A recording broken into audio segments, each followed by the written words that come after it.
Waste Bengal का Durgapur committee से आया है। हम हमारा साथी साथ में लेके आए हैं। 2014 का 15 जनवरी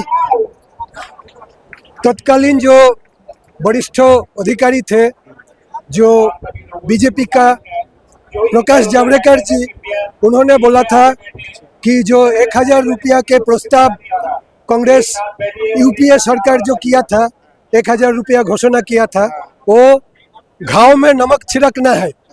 हम लोग को जिता के लाइए, हम लोग सरकार में आके 90 डेज के अंदर 3000 रुपया मिनिमम पेंशन प्लस डीए और फ्री मेडिकल बेनिफिट पति पत्नी दोनों का हम लोग करेंगे।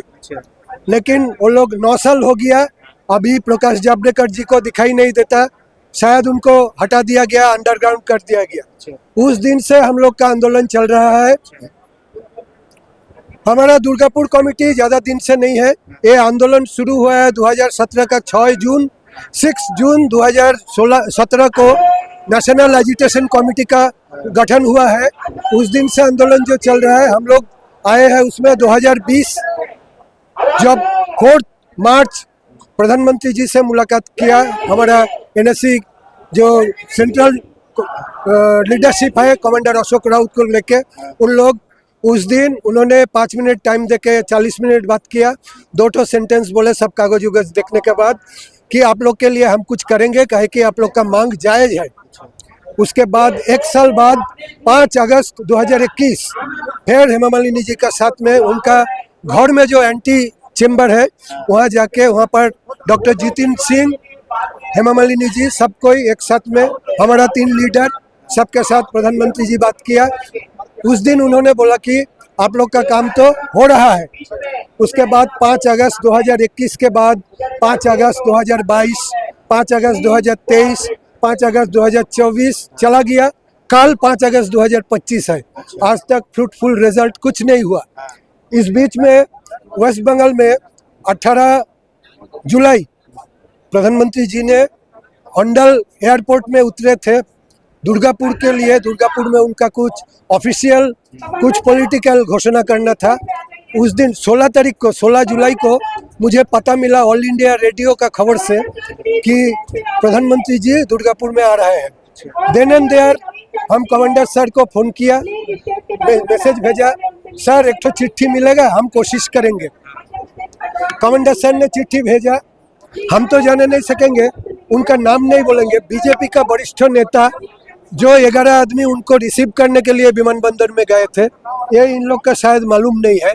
उनको जाके एक एनवेलप में वो 3 पेज का लेटर, साथ में एक तो उनका जो लेटर हेड है, वो जो वरिष्ठ नेता, वो ये सारी कहानी मत बताइए। ये आप लोग जानते ही नहीं, ये आप जानते नहीं, कोई नहीं जानता।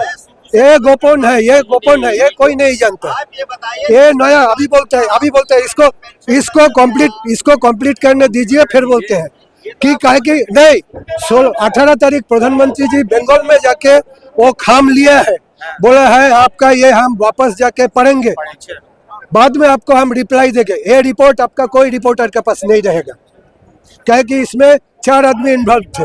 ये आप रिपोर्ट आपका पास है नहीं, इसलिए सुनना जरूरी है कि 18 तारीख भी प्रधानमंत्री जी ने बोला, क्या बात है ना, ईपीएस 95 पेंशन का मामला है। आप क्यों कि मेरा भी पेंशन कम मिलता है, 1000 रुपया नहीं मिलता। मेरा पेंशन मिलता है 827 रुपया। 36,60,221 आदमी को 1000 रुपया से कम पेंशन मिलता है, लेकिन बोलता है मिनिमम पेंशन 1000 रुपया। नहीं, सबको नहीं मिलता। इसको हम लोग का डिमांड यहाँ पर 4 ठो लिखा है, ये डिमांड 4 ठो हम लोग का है। ये फुलफिल करने के लिए हम लोग सेंट्रल कमेटी जब जैसे बुलाते हैं हम लोग जाते हैं। तो अभी सेंट्रल कमेटी कल CWC मीटिंग हुआ है और आज धरना है, कल धरना है। इसमें जो होगा सेंट्रल कमेटी जो डिसीजन लेगा, हम लोग तो सैनिक है, हम लोग तो सोल्जर है, जो हम लोग का लीडरशिप डिसीजन लेगा उसके बारे में हम अभी बताने नहीं सकते कि फर्दर क्या होने जा रहा है। अभी जो डिसीजन होगा कल तक वेट कीजिए, कुछ डिसीजन होगा। अभी जो बाकी है, वो जो बाकी है वो हुआ नहीं अभी तक। हुआ है पथ अवरोध, हुआ है भिक्षा मांगो आंदोलन, हुआ है ताला ठोको आंदोलन, ये सब हो गया। वो है साष्टांग प्रणाम आंदोलन हो गया, अर्धनग्न आंदोलन, ये सब हो चुका है। अभी जो बाकी है वो है रेल रोको। आज तक रेल रोको हुआ नहीं। रेल रोको ये आदमी से नहीं होगा। कम से कम 2 लाख अगला अगला कदम आपका क्या होगा? रेल रोको होना चाहिए, मेरा है ये। अभी डिसीजन सेंट्रल कमेटी लेंगे, हम डिसीजन लेने वाला कोई नहीं है। हम ऑर्डिनरी एक जन सैनिक है, डिसीजन जो होगा। लेकिन रेल रोको बाकी है अभी और है।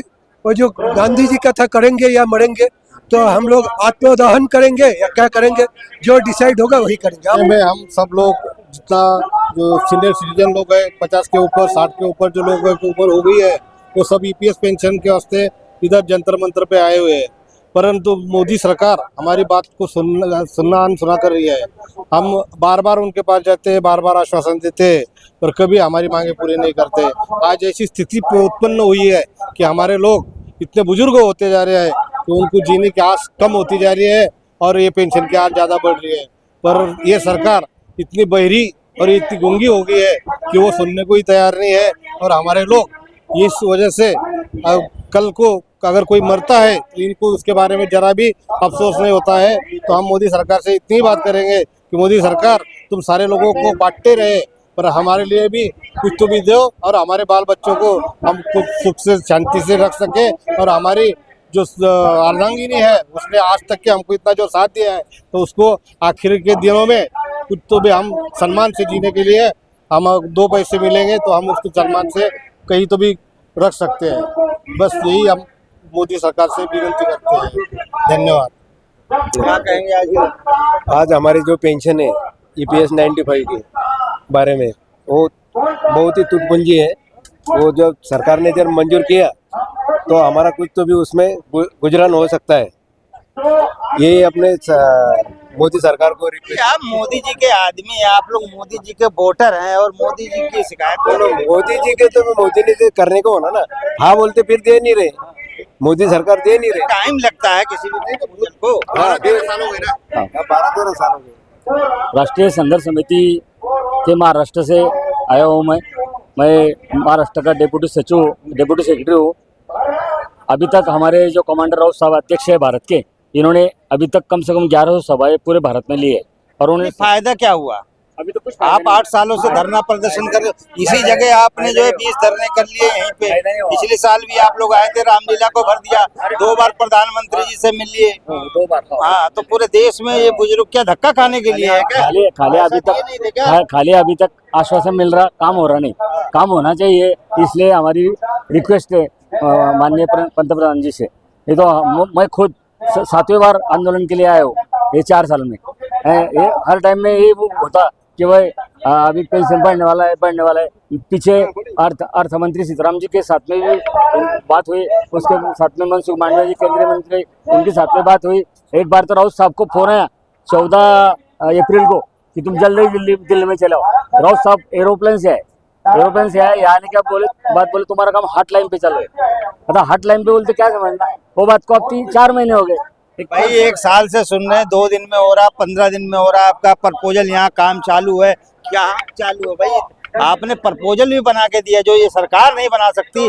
आप लोगों में इतने लोग विद्वान बैठे हुए हैं, बुजुर्ग हैं, जिन्होंने देश को संवारा है, समझे? और आपने प्रपोजल बना दिया जो महीनों का काम था, उस प्रपोजल को भी पास नहीं कर रहे। उस प्रपोजल में ज्यादा कुछ नहीं है, 7,500 रुपए डीए प्लस डीए और वो जो है पति पत्नी का हम तो नहीं कर पा रहे। हमारे राउत साहब तो बोलते हैं 7,500 रुपये डीए तो सबके लिए, मगर विधवा महिला के लिए 5-7 हजार मिले चलेंगे।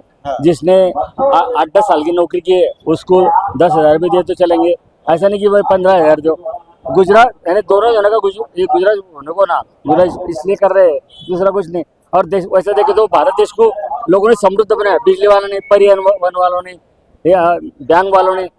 ये जो भारत इतना महान है आज, श्रेष्ठ भारत बोलते मोदी जी जोर से, और ये सब बनाने में हमारा सब लोगों का हिस्सा है, समृद्ध बनाने में। और हमारे पगार में से हर टाइम में 250, 500, 850, 1250 ऐसे काटे हुए। मैं एस्टिमेट स्टैंडिंग था तो मेरे खुद के 2,71,000 रुपये काटे हुए और मुझे 27 रुपये मिलते। वो 2,71,000 को ये मैंने RD डाल दिया पोस्ट में, तो उससे ज़्यादा पैसे मिलेंगे। तो उन्होंने कम से कम पेंशन बनाना चाहिए, नहीं तो फिर लोगों के पैसे वापस दिए तो भी चलेगा। काय को हमारे पे पेंशन भर पेंशन भरण्याची